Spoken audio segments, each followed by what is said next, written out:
Okay, Citadel of Blood playthrough part 2. If you haven't seen part 1, you might want to start there. I made a couple strategic errors when I first started the game. I decided to just sort of blast down the big corridor. There's really no reason to do that. Anytime there's a room to explore, it makes sense to explore it, because that's where you're going to find mirrors that are going to tell you what level the Hellgate is on, and that's how you're going to find staircases that are going to get you to that level.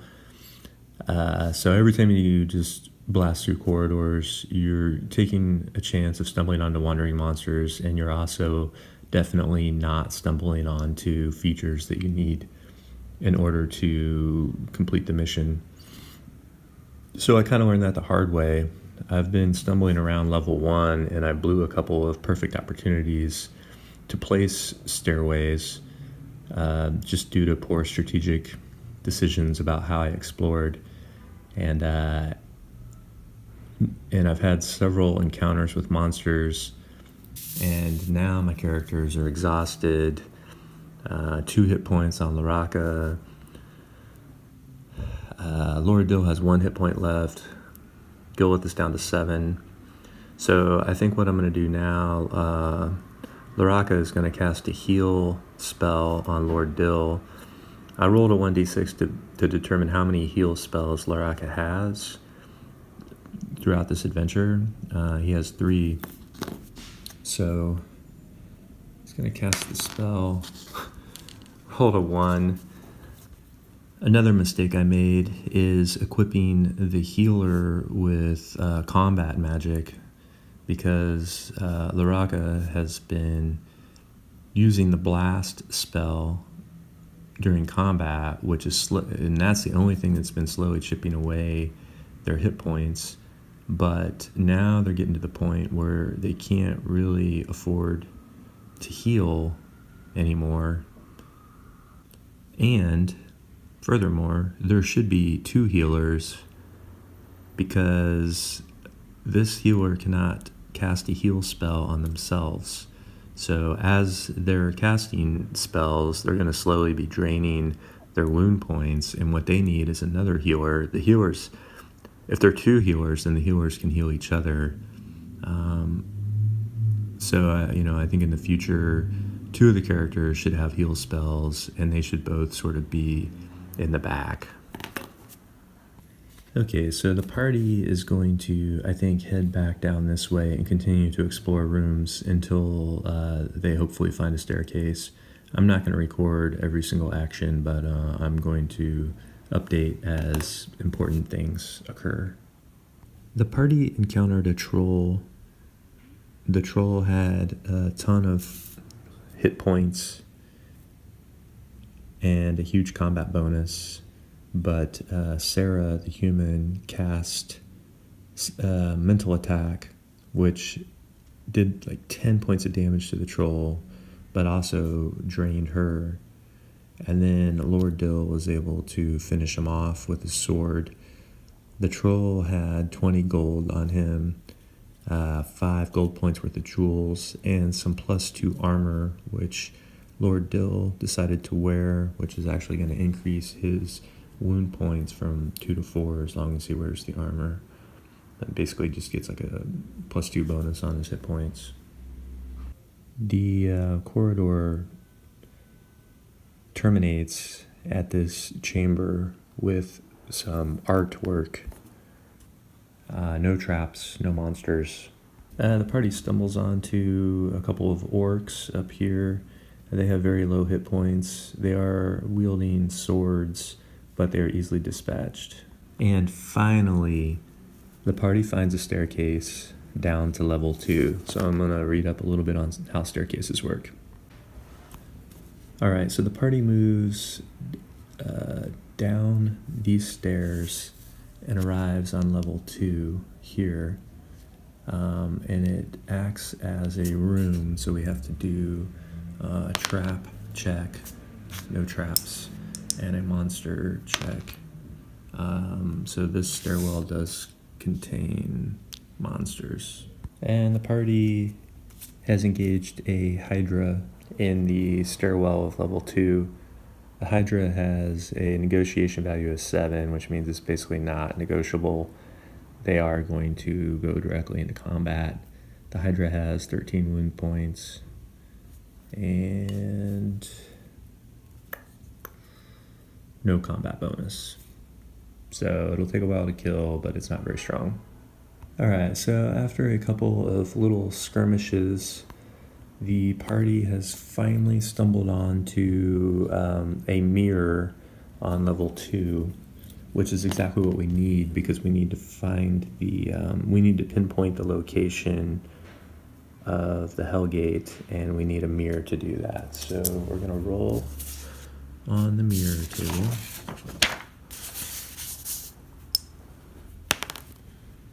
Five. So the Hellgate is 7 unexplored segments away from where they are now. So the party is going to have to travel through 7 more segments, and on the 7th segment, they will encounter the Hellgate. So about halfway, 1, 2, 3, 4 segments out of 7 to the Hellgate, the party encounters a group of 3 Kronks. I guess Kronks emit a horrible stench. Each party member needs to undergo a resistance check, and if they fail, their combat bonus will be reduced by 2 for the entire combat due to the horrible stench. Half the party members have had their combat bonuses reduced due to the horrible stench of the Kronks. I'm going to try to keep track of all this as we go into battle. I rolled pretty low for the Kronks wound points, so even though they have a combat bonus of 4, it's not going to take a whole lot to knock them out. So the Kronks were defeated with only minor damage to the party, so we're going to continue along this corridor in search of the Hellgate, which we know is coming up very soon. Okay, so after all the exploring through level 1, finally finding the staircase to level 2, and then exploring level 2, finding the second mirror, indicating that the Hellgate is 7 segments away, and then traversing those 7 segments to the Hellgate, we finally found the location of the Hellgate, and now we need to figure out exactly what that means and prepare for this epic battle in which the party's probably going to get slaughtered because their wound points are looking pretty pathetic at this point. By the way, Loraka has actually died due to expending all of their energy to repair Sarah after Sarah used her mental attack and was severely drained, and also trying to heal Lord Dill, who now is up to 8 hit points. Sarah is back to their full 7, and Loraka is no longer. Okay, so the Hellgate is a large mountain-like device of tremendous magical power, which the party must fight and destroy in order to win the game. It is guarded by a number of bound demons and X the Unknown. Once the Hellgate is found, there will be an extra phase in the combat sequence called the Hellgate phase. During this phase, the Hellgate will cast blast spells. So I'm going to go through here and prepare for the final Hellgate battle. One thing that I forgot to do on level 2 is adjust all the monster stats based on the level. So as you get deeper into the Citadel, the danger level of all the monsters increases. So all the monsters I fought should have had 2 more wound points. They should have gotten a +1 on combat, a +1 on negotiation. So the party's probably still would have defeated the Kronks, but I think they probably would have incurred a little more damage along the way, and it would have taken a little longer. But I think the level chart is really cool. I just overlooked it. Alright, so the first thing I had to do was roll to see how many demons are going to be guarding the Hellgate. I rolled 4. X the Unknown is in the second row, and then the Hellgate is in the third row. The Hellgate can fire off 3 blast spells per combat round, and it does not drain ever. The only way to stop the Hellgate is to kill X the Unknown, and then basically use the Hellgate rating of the party members to do a Hellgate roll to try to destroy the Hellgate. So it's actually going to be, and on each failed attempt to destroy the Hellgate, of course, the party members take damage. So I think it's going to be really challenging to shut down this Hellgate. Another note, when X the Unknown dies, the Hellgate will cease to function and all of the demons will disappear. So trying to kill him, I think, is the highest priority. And then after the Hellgate ceases to function, then the party members can try to destroy the Hellgate with their Hellgate skill. So I'm halfway through the first round and something of combat and something kind of extraordinary has happened. Lord Dill was getting really low rolls on this demon, did 1 point of damage. John the human, same thing, super low roll, didn't do any damage on this demon. Dwarf, super low roll, no damage on this demon. Sarah cast mental attack on X the Unknown, was successful. Actually, that took her down to 3 hit points again, and she did 11 damage. X only had 10 hit points. So basically, Sarah just killed X the Unknown before the first monster round of combat even began. So at this point, when X the Unknown is killed, all the demons disappear and the Hellgate ceases to function. So one thing I'm not entirely sure of is if Sarah in the second row here was allowed to cast a spell on X the Unknown, who was also in the second row. Here it says, when attacking from the second row, a character may attack any monster in the front row of the monster march order. So that sort of implies that even ranged attacks and spells can only be applied to the first row. I don't know, like, if I buy it. To me, I feel like you should be able to cast spells anywhere in the room and also use ranged weapons anywhere in the room. Once again, I go back to my whole, like, front row is melee, second row is ranged.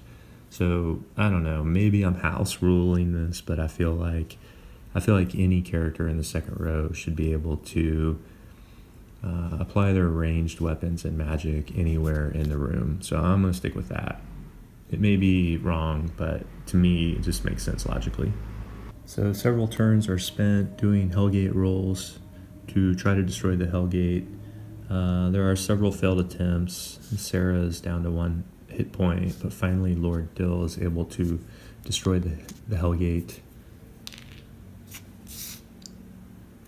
And we've basically accomplished our main goal, which was to destroy the Hellgate. And now I think it's up to the party to try to get out alive. So there's 5 members left. They're all pretty low on hit points, and they basically need to retrace their steps back to the stairwell and get out the front door of the Citadel before being destroyed by wandering monsters. So the party has made it all the way back to the staircase on level 2. They encountered 2 Medusas wandering these corridors along the way, and they were able to kill both the Medusas in the first round of party combat before the Medusa was even able to attack anybody in the party.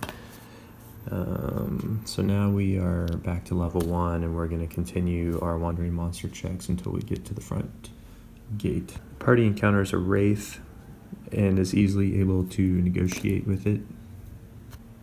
And there you have it. The adventure party has managed to exit the Citadel. There are 5 members left. They're all pretty damaged. They're all pretty beat up at this point, but they were able to destroy the Hellgate. I'm not really calculating experience points because I'm not going to continue this as a campaign, just a single one-off adventure. And my goal was to locate and destroy the Hellgate and return to the surface, and we were able to do that. And I think that's going to do it for this playthrough of Citadel of Blood, Ares Magazine, game number 5. I had a great time. The game went on longer than I thought it would. My party survived longer than I thought they would. I made a lot of bad decisions early on, which made the game harder on me than it needed to be. But it was fun. I was able to learn the vast majority of the rules and take advantage of the vast majority of the game mechanics. I didn't investigate as many room features as I could have or should have. I do think there's a lot of replayability built into this game. I think I could play smarter, play harder next time, maybe take more chances with investigating some of the room features, but also get smarter about locating mirrors and stairways quicker, using some strategy with the tile placements. Anyway, super fun, had a great time with it, highly recommend it, and I will follow up with some final thoughts.